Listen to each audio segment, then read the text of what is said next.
Sir చెప్పండి మీ పేరేంటి? నా పేరు లక్ష్మీనారాయణ. లక్ష్మీనారాయణ గారు, ఎలా ఉంది చేవెళ్ళ పార్లమెంటు?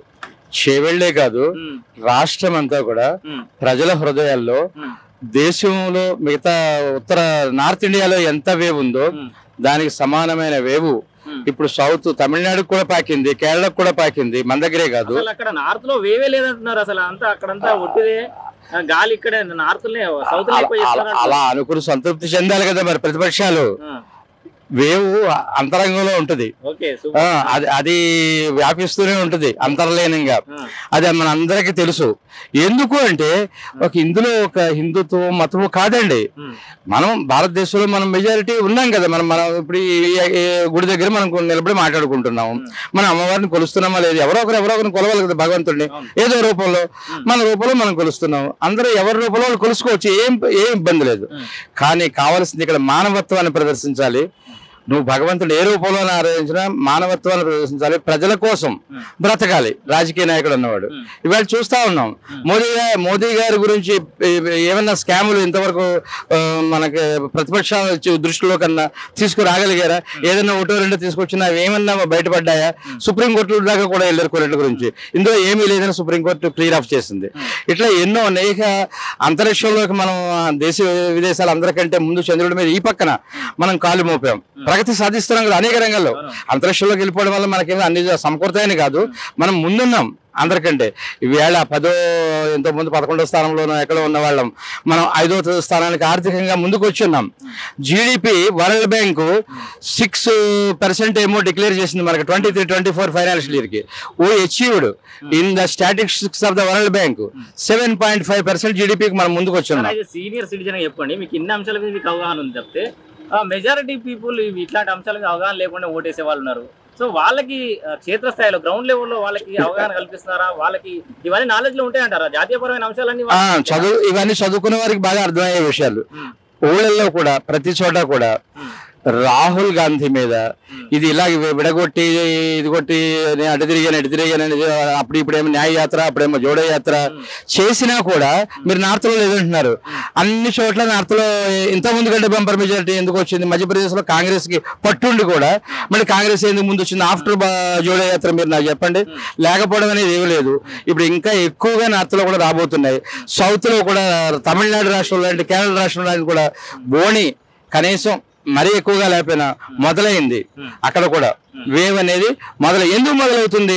మీరు ఒక మెజారిటీ విశ్వాసాల మీద దెబ్బ కొడుతున్నారు. మీరు మెజారిటీ విశ్వాసాల మీద భారత్ మాత అనే వర్డ్ అన్పార్లమెంటరీ అని అంటాడు మన రాహుల్ గాంధీ. అన్నాడు పార్లమెంట్ నుంచి బయటకు వస్తూ, మీరు అందరికీ తెలుసు. మరి ఆయన్ని పార్లమెంట్కి పంపించి దేశ ప్రధానాన్ని చేసే విధంగా మనం ఉండొచ్చా? మీరు నాకు చెప్పండి. అలాగే విదేశాలకు వెళ్ళి మన పరువు తీసేలా మాట్లాడుతూ ఉన్నాడు. తర్వాత ఇక్కడ ఏదో అయిపోతుంది ఈ విధంగా మాట్లాడుతున్నాడు. సరే కొన్ని చోట్ల కాంగ్రెస్ వాళ్ళు మేము ఎవరికి తరఫున పార్టీ కూడా ఓపెన్ గా చెప్తున్నారు. నేను ఆ మాట ఇప్పుడు మీ ముందు నేను చెప్పడంలా. ఎందుకలా అంటే ఇప్పుడు మీరన్న విశ్వాసాలు కూడా భారతీయ జనతా పార్టీ దెబ్బతీస్తున్నారు వాళ్ళు అంటారు. ఇప్పుడు సిఏఏ ఎందుకు సిఏఏ విశ్వాసం ఎందుకైంది? సిటిజన్ అమెండ్మెంట్ యాక్ట్ అంటే ఏంటి?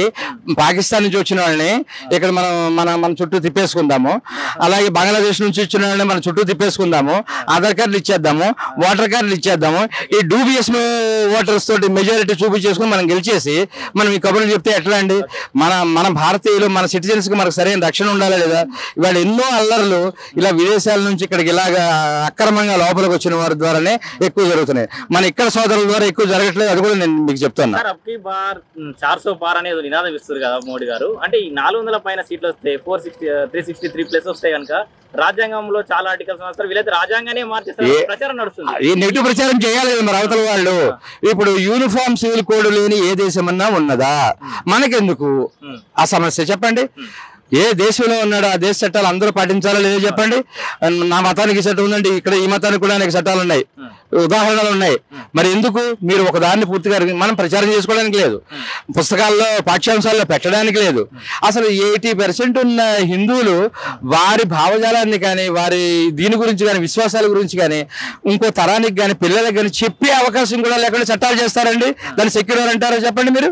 It is not at secular. నిజం చెప్పాలంటే హిందువుల మించిన సెక్యులర్ ఎవరూ లేరు. అందుకే వీళ్ళ అన్ని మతాలు చక్కగా సామరస్యంగా మన దగ్గర మనగలుగుతున్నాయి. వేరే దేశంలో ఇది సాధ్యం కాదు. సీనియర్ గా చెప్తా ఉన్నాను ఈ మాట. 100కి 101 110 చెప్పడంలో ఉపయోగం లేదు. స్టాటిక్స్ మ్యాథమెటికల్ చెప్పాలంటే 100కి 100 పాళ్ళు అవుతున్నారు. ఇంతకు ముందు కంటే కూడా అధిక మెజారిటీతో గెలవబోతున్నారు భాజపా పార్టీ. ఇది మా అంతరంగం. యువతలకు కూడా మేము అందరూ ఇచ్చే ఆదర్శం. ఆ మాటలు ఈ మాటలు వినకండి. భవిష్యత్తు మీ భవిష్యత్తు కోసమే. మా తరం ఒక దశకు వచ్చేసింది.